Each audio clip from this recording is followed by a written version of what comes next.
नारायण सभी भैया बहनों को आशीर्वाद। घर की याद कविता भवानी प्रसाद और भवानी प्रसाद मिश्र जी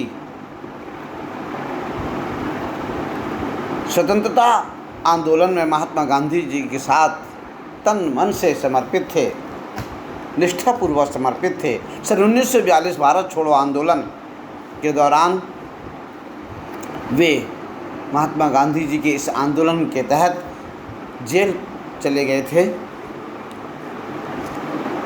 और उसी समय वर्षा ऋतु हो रही थी, जेल के अंदर थे। उस वर्षा ऋतु के में जब पानी बरस रहा था तो उनकी आंखों से भी आंसू बह रहे थे घर की याद में।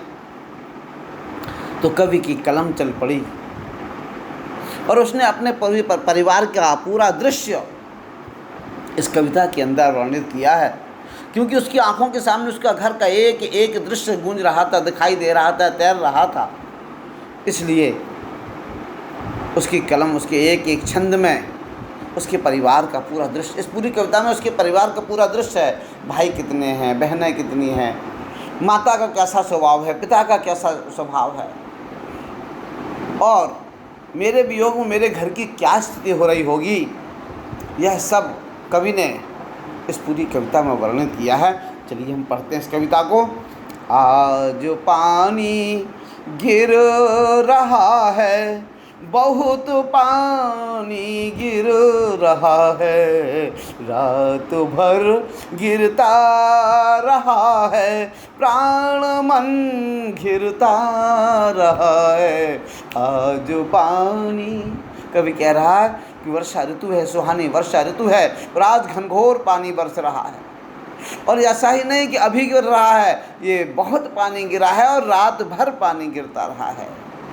प्राण मन घिरता रहा है। और कवि क्या कह रहा है कि इस पानी की वर्षा, यह वर्षा ऋतु का पानी, गिरता हुआ पानी मेरे प्राण और मन में छा गया है। अब यहाँ पे इस पूरे पद को यदि हम श्लेष में ले लें या यमक में भी ले सकते हैं कि पानी का अर्थ यहाँ पर क्या ले लिया है। यमक इसलिए नहीं ले सकते हैं क्योंकि पुनरुक्ति नहीं है, दोबारा दोबारा नहीं कहा गया है, एक ही पंक्ति का अर्थ हम लेते हैं। आज पानी गिर रहा है, कवि कह रहा है मुझे अपने घर की इतनी याद आ रही कि मेरे आँखों से वर्षा ऋतु के समान पानी गिर रहा है। और थोड़ा बहुत आंसुओं से पानी, आँखों से आंसू नहीं बह रहे हैं, बल्कि बहुत बहुत पानी गिर रहा है, बहुत आंसू बह रहे हैं, घर की बहुत याद आ रही है। रात भर गिरता रहा, आज मैं रात भर अपने घर की याद में रोया हूँ, इसलिए रात भर मेरी आँखों से अश्रु प्रवाहित होते रहे और प्राण मन घिरता रहा है। और मेरे प्राण और मन में मेरा घर छाया सा छाता रहा है, मेरे घर बिल्कुल आँखों के सामने दौड़ता, आँखों के सामने छाता रहा है। मेरे प्राणों में और मन में मेरे परिवार की याद बिल्कुल छा गई है। अगला बंद है कि बहुत पानी गिर रहा है, घर नजर में तिर रहा है, घर की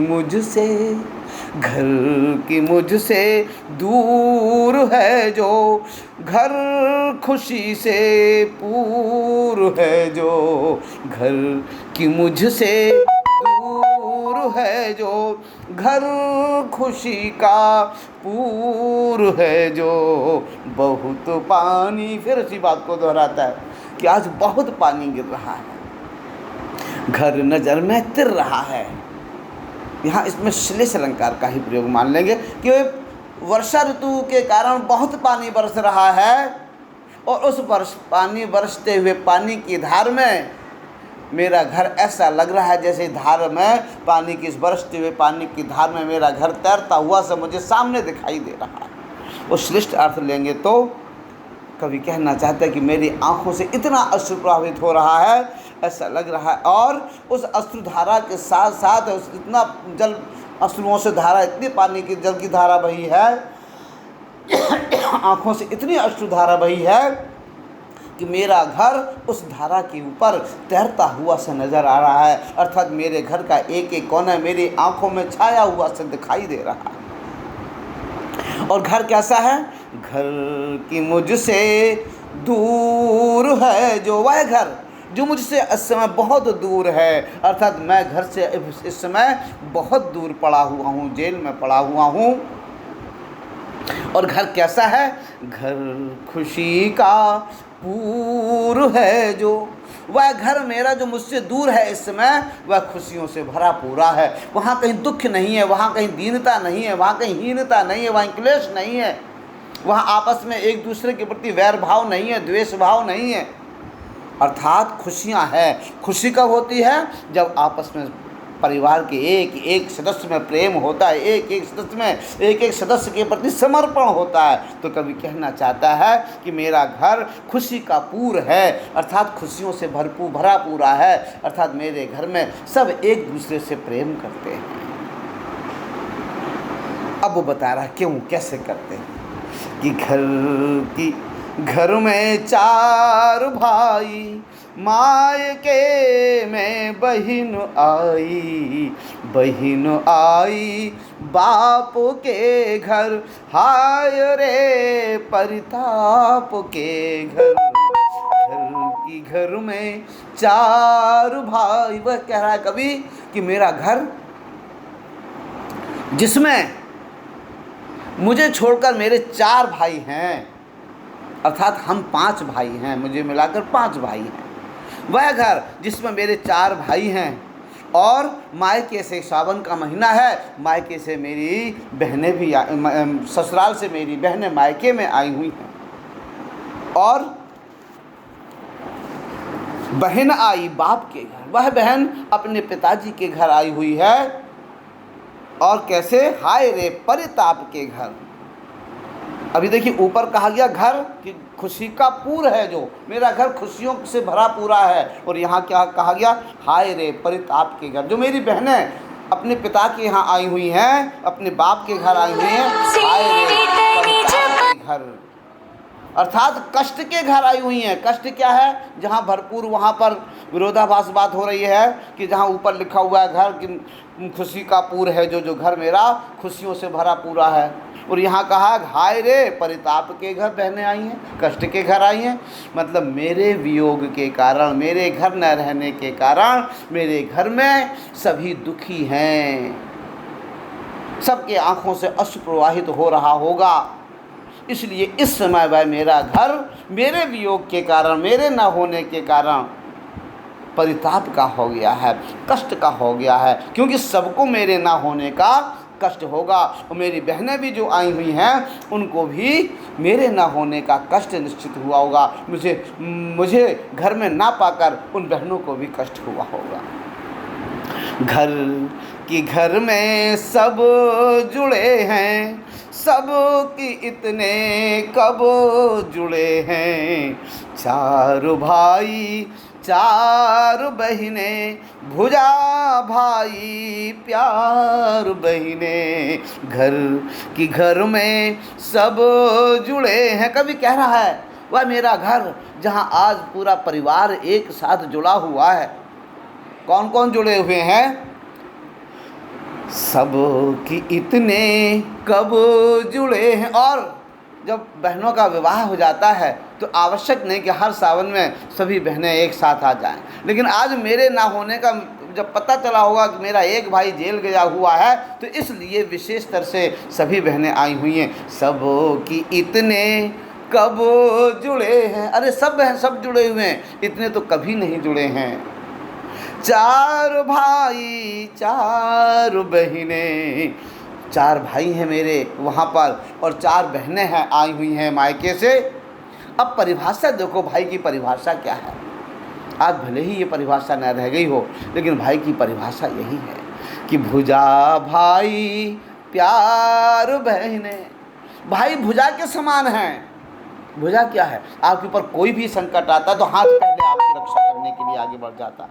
आप सोचते नहीं हैं कि हमको हाथ लगाना है, हाथ अपने आप पहुंच जाता है। ठीक ऐसे ही भाई भी आपकी रक्षा के लिए आपको कहना नहीं पड़ता, अपने आप आगे आ जाता है। आपके कष्टों को दूर करने के लिए अपने आप तुरंत आगे आता है।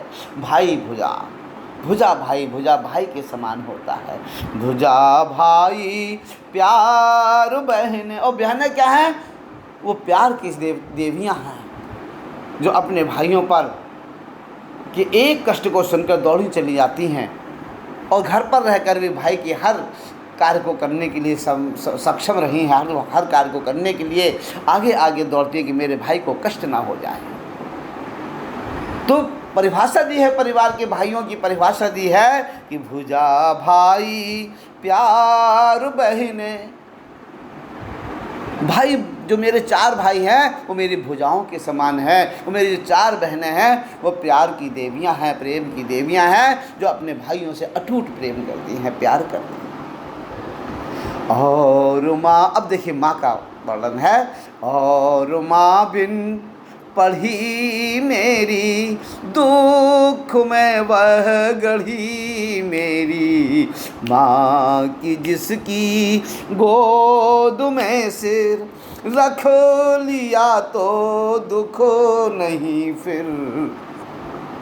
और माँ बिन पढ़ी मेरी, और जो मेरी माँ है वो पढ़ी लिखी नहीं है, बिन पढ़ी है, लेकिन मेरे वियोग के दुख में गढ़ी जा रही है।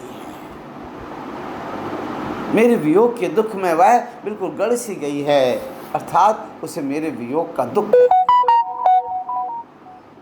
माँ के जिसकी गोद में सिर, और वह माँ जिसकी गोद में सिर रखकर यदि वत्स सो जाता है, पुत्र सो जाता है, माँ की जिसकी गोद में सिर रख लिया तो दुख, रख लिया तो दुख नहीं फिर। माँ की जिसकी गोद में सिर, वह माँ जिसकी गोद में यदि सिर रख लिया तो फिर दुख रह ही नहीं जाता, चिंता रह ही नहीं जाती, वेदना रह ही नहीं जाती है। ऐसा ही है माँ का प्यार भरा हाथ, क्या उसका प्यार भरा आंचल।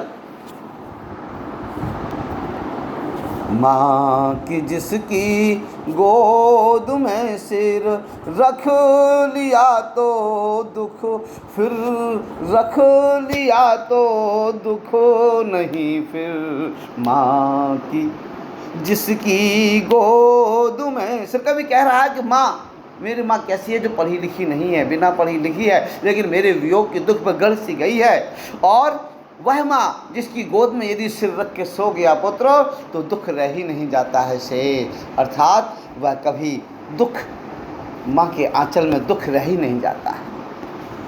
माँ की जिसकी स्नेह धारा का यहाँ तक भी पसारा, उसे लिखना नहीं आता जो कि उसका पत्र पाता। माँ की जिसकी, वह मेरी माँ जिसकी स्नेह की धारा मेरे पास यहाँ तक, इस जेल के अंदर भी मेरे पास आ रही है, उसे लिखना नहीं आता, इसीलिए उसके पत्र अभी तक नहीं आए, न जाने कितने पत्र मेरे पास अभी तक आ गए होते हैं। माँ की जिसकी स्नेह धारा का यहाँ तक भी पसारा, वह मेरी माँ जिसके स्नेह की धारा, जिसकी ममत्व की धारा, जिसकी प्रेम की धारा इस जेल के अंदर भी मेरे पास आ रही है। उसे पढ़ना लिखना नहीं आता है, अन्यथा अभी तक तो उसके न जाने कितने पत्र आ जाते हैं। फिर अब देखिए पिता का क्या चित्रण है। पिताजी जिनको बुढ़ापा एक क्षण भी नहीं व्यापा, जो अभी भी दौड़ जाएं, जो अभी भी खिलाएं। पिताजी जिनको बुढ़ापा, कभी कह रहा है मेरे पिताजी जिनको बुढ़ापा स्पर्श तक नहीं कर गया है, अर्थात वृद्धावस्था में भी युवा जैसे दिखाई देते हैं, युवा जैसे कार्य करते हैं। क्यों कि एक क्षण भी, उनको एक क्षण के लिए भी बुढ़ापा आ जाए, छू भी नहीं गया, स्पर्श भी नहीं कर गया, जो अभी भी दौड़ जाए, वे अभी भी दौड़ लगाते हैं और अभी भी खिलखिलाकर हंसते हैं। मौत के आगे न हिचकें, शेर के आगे न बिचकें, बोल में बादल गरजता। और वे कैसे हैं कि वे मौत के आगे भी, उनके सामने मौत भी आ जाए तो हिचकिचाते नहीं हैं, सामने डट कर सामना करते हैं। और शेर के आगे, उनके सामने यदि शेर भी आ जाए तो भयभीत होकर भागते नहीं हैं। उनकी बोल में, उनकी वाणी में, उनकी आवाज़ में बादलों जैसी गर्जना है। और काम, जब वो काम करते हैं तो उनके काम को देखकर, उनके काम की फुर्ती को देखकर, तीव्रता को देखकर झंझावात भी लरजता है, अर्थात शर्मा जाता है, अर्थात उनके काम में कितनी फुर्ती है। आज गीता पाठ करके, दंड 260 करके, खूब मुदगर हिला लेकर, मूठ उनकी मिला लेकर, आज गीता पाठ करके। अब इसमें, इस पद में उनकी दिनचर्या दे दी है कि मेरे पिताजी की दिनचर्या क्या है, कि आज गीता, ये नित्य गीता का पाठ करना और दंड 260 करके, अर्थात 260 दंड बैठक लगाना, खूब मुदगर हिला लेकर, और मुदगर को हिलाना पहलवानों वाला, और उनकी मीठों को पीछे से मिला लेना, पीछे हाथ लगा के। तो इस तरह से कवि ने इस पद्य में अपने पिताजी की दिनचर्या बता दी। और वो क्या कहते हैं कि आज मेरे पिताजी गीता का पाठ करके, 260 दंड बैठक लगा के और मुदगर हिलाकर, उनकी मूठों को मिलाकर आए होंगे, कि जब कि नीचे आए होंगे, अपनी दिनचर्या को समाप्त करके जैसे ही वे नीचे आए होंगे, अर्थात ऊपर छत पर अपनी दिनचर्या संपन्न करके जैसे ही वे नीचे आए होंगे, जब कि नीचे आए होंगे, नैन जल से छाए होंगे, हाय पानी गिर रहा है, घर नजर में तिर रहा है, जब कि नीचे। और अपनी समस्त दिनचर्या को पूरा करके जैसे ही मेरे पिताजी नीचे परिवार के साथ आए होंगे, तो उनके नेत्रों में जल ही जल छा गया होगा।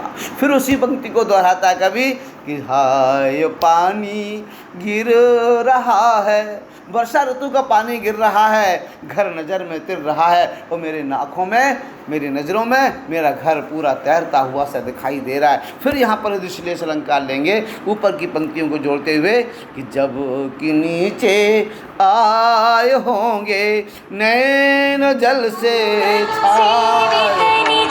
क्या कह रहा है कवि कि जैसे ही मेरे पिताजी अभी दिनचर्या को पूर्ण करके नीचे को आए होंगे, तो उनकी नेत्रों से भी जल छा गया होगा, नेत्रों में हाय पानी गिर रहा है। तो वो भी कहता है हाय उनकी नेत्रों से भी पानी गिर रहा होगा। इन पंक्तियों का यहाँ पर से लेंगे, उनके नेत्रों से पानी गिर रहा होगा। और ऐसे अपने पिताजी के आंखों से गिरते हुए आंसुओं वाला मुझे मेरा परिवार, मेरा घर मेरे आंखों के सामने तैरता हुआ सा दिखाई दे रहा है। चार भाई चार बहिने, भुजा भाई प्यार बहिने, ओ खेलते या खड़े होंगे, नज़र उनको पड़े होंगे। कभी क्या कह रहा है कि मेरे 4 भाई हैं और 4 बहनें, जो मेरी भुजा के समान बहनें हैं, प्यार की देवियों के समान मेरी बहनें हैं, वे सब खेल रहे होंगे या कहीं खड़े हुए होंगे। और जब उन खेलते हुए मेरे चारों भाइयों और बहनों पर नज़र पड़ी होगी, खड़े हुए मेरे चारों भाई बहनों पर नज़र पड़ी होगी उनकी, और उसमें उन्होंने मुझको नहीं पाया होगा, नज़र उनको पड़े होंगे। और जैसे ही उनकी दृष्टि उन खेलते हुए भाई बहनों की ओर, कहीं खड़े हुए भाई बहनों की ओर पड़ी होगी, चारों भाई और चारों बहनों की ओर, और मुझे ना पाकर वे दुखी हुए होंगे। पिताजी जिनको बुढ़ापा एक क्षण भी नहीं व्यापार, रो पड़े होंगे बराबर, रो पड़े होंगे, रो पड़े होंगे बराबर, रो पड़े होंगे बराबर, पांचवे का नाम लेकर। कवि क्या कहना चाहता है यहाँ फिर से उस बात को दोहराया कि पिताजी जिनको बुढ़ापा, वो मेरे पिताजी जिनको बुढ़ापा व्याप्त नहीं कर गया, स्पर्श तक नहीं कर गया एक क्षण के लिए भी, वह मेरे पिताजी आज उन चारों भाइयों चारों बहनों के बीच मुझे ना पाकर मुझ पांचवे भवानी का नाम लेकर निश्चित रो पड़े होंगे कि आज सावन का महीना है, चारों भाई बहनें आई हुई हैं, चारों भाई यहाँ पर हैं और मेरा पांचवा बेटा आज यहाँ पर नहीं है।